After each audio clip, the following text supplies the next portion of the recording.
प्रिय विद्यार्थियों, आज आइए वरुण प्रकाश जोशी जी की संस्कृत की कक्षा में आप सभी विद्यार्थियों का स्वागत है। कल आप सभी लोगों ने आदि शंकराचार्य पाठ में चौथा भाग पढ़ा था, जिसमें आपने ये जाना था कि आदि शंकराचार्य ने जो दार्शनिक मत को स्वीकार किया था, वह दार्शनिक मत अद्वैत मत के नाम से संसार में प्रसिद्ध हुआ। इसके बाद आज उसी के आगे पंचम भाग आप लोग पढ़ेंगे। तो आइए देखते हैं। सह स्वयं प्रतिजानीते, उन्होंने वह स्वयं प्रतिज्ञा करते हैं। सह स्वयं प्रतिजानीते, वह स्वयं प्रतिज्ञा करते हैं यत् कि वेदोपनिषत्सु सन्निहितम तत्व रूपम एव, वेदों और उपनिषदों में छुपा हुआ तत्व स्वरूप ही वो बताते हैं। नास्ति तत्र किंचित तद्बुद्धि समुद्भवम, उसमें कुछ भी उनकी बुद्धि से उत्पन्न नया नहीं है। तन्मतेन जगदतीतम सत्यम ज्ञानम अनंतम, उनके मत के अनुसार यह संसार अत्यंत प्राचीन, सत्य और ज्ञान अनंत है। यत् तदेव ब्रह्म इति बोद्धव्यम, और इस संसार में ही वह ईश्वर रहता है, ऐसा लोगों को समझना चाहिए। ब्रह्म अधिष्ठाय माया विकारः एव एष संसारः अस्ति, ब्रह्म का आश्रय लेकर के माया का जो विकार है, माया से जो रचित यह संसार है, एष संसारः अस्ति, ब्रह्म का आश्रय लेकर के माया से रचित ही यह संसार है। संसार शरणौ सुख दुख प्रवाहे उत्पीड्यमानो जीवः ब्रह्म एव अस्ति, संसार सागर में सुख दुख के प्रवाह में पीड़ित हुआ जीव ही ब्रह्म कहलाता है। विभुर भूत्वापि, मतलब विराट होकर के भी, ईश्वर होकर के भी, मायाजन्य अज्ञान प्रभावात्, माया जनित अज्ञान के प्रभाव के कारण सह आत्मनः कार्पण्यम अनुभवति, वह अपने आप को अत्यंत कमजोर दयनीय अनुभव करता है। और सततम विसीदति, और निरंतर दुखी होता रहता है।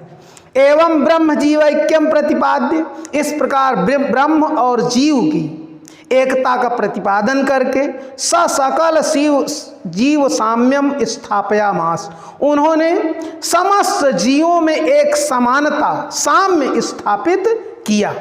एकम सद, वो ईश्वर एक ही है। विप्रा बहुधा वदंती, किंतु ब्राह्मण लोग उसे अनेक रूपों में बताते हैं। नेह नानास्ति किंचन, इसमें नानुकर कुछ भी नहीं है।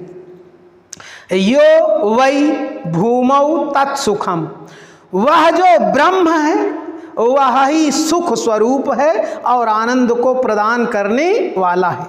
इति, ऐसा श्रुति अनुसृत्य, इस प्रकार से श्रुति माने वेद शास्त्रों के अनुसार ही शंकर वेदांत तत्व स्वरूपम निर्धारयामास, शंकराचार्य ने वेदांत के तत्व का, वेदांत के तत्वों का निर्धारण किया।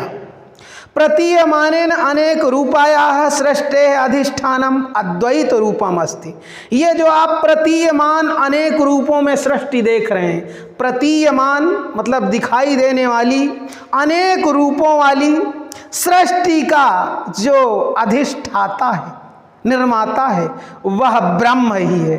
और जो अद्वैत है, मतलब वह दो नहीं है। अद्वैत का मतलब जो दो ना हो, अद्वैत अर्थात एक ही है। एतदस्ति विश्व बंधुत्व भावनाया बीजम, यही विश्व बंधुत्व भावना का बीज है।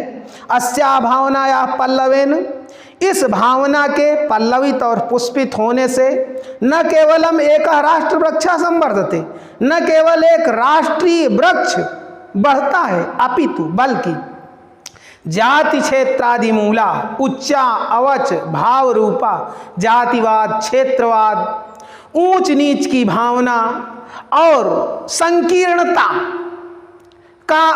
संकीर्णता समूलो छिन्ना भवति, जड़ से नष्ट होती है। एतदस्याः राष्ट्रीय भावनायाः पुष्ट्यर्थम, यह उनकी राष्ट्रीय भावना की पुष्टि के लिए स्वदेशस्य चतुस्रिषु दिक्षु चतुर्णाम, उन्होंने अपने देश के चारों दिशाओं में 4 वेदांत पीठों की स्थापना की। मैसूर प्रदेश से श्रृंगेरी पीठम, मैसूर प्रांत में श्रृंगेरी पीठ, पुरियाम गोवर्धन पीठम और पुरी जिसे जगन्नाथपुरी कहते हैं वहाँ गोवर्धन पीठ, बद्रिका आश्रम में ज्योतिष पीठ और द्वारिका में शारदा पीठ। सांप्रतमपि राष्ट्र उन्नति, इस समय भी राष्ट्र की उन्नति में, लोकहित साधनाएं और संसार के कल्याण में, अद्वैत मत प्रचारे तथा उनके अद्वैत मत के प्रचार में अहर्निशम रात दिन प्रयतमानानि सन्ति, प्रयत्नशील हैं, लगे हुए हैं। निष्काम कर्मयोगी शंकरः यद्यपि अल्प आयु आसीत, निष्काम कर्मयोगी शंकराचार्य यद्यपि अल्प आयु थे किंतु तस्य कार्याणि अत्युत्कृष्ट, किंतु उनके कार्य बहुत ही उत्कृष्ट थे। भाष्य ग्रंथा अनेके मौलिक ग्रंथा अद्वैत सिद्धांतश्चाइनम, उनके भाष्य ग्रंथ अनेक मौलिक ग्रंथ तथा उनके का अद्वैत सिद्धांत एनम अक्षुण्णम स्मारयन्ति, उन्हें निरंतर याद दिलाता रहता है, उनकी याद दिलाता रहता है। धन्या खल असौ महनीय कीर्ति जगत गुरु भगवान शंकर, ऐसे निश्चित रूप से ऐसे महान कीर्ति वाले जगत गुरु भगवान शंकराचार्य धन्य हैं, धन्य हैं। आज से आपका ये आदि शंकराचार्य पाठ समाप्त होता है। अब आज यहीं पर विराम देते हैं। अगले दिन नए वीडियो के साथ नए पाठ से पुनः मिलेंगे। जय हिंद, जय भारत।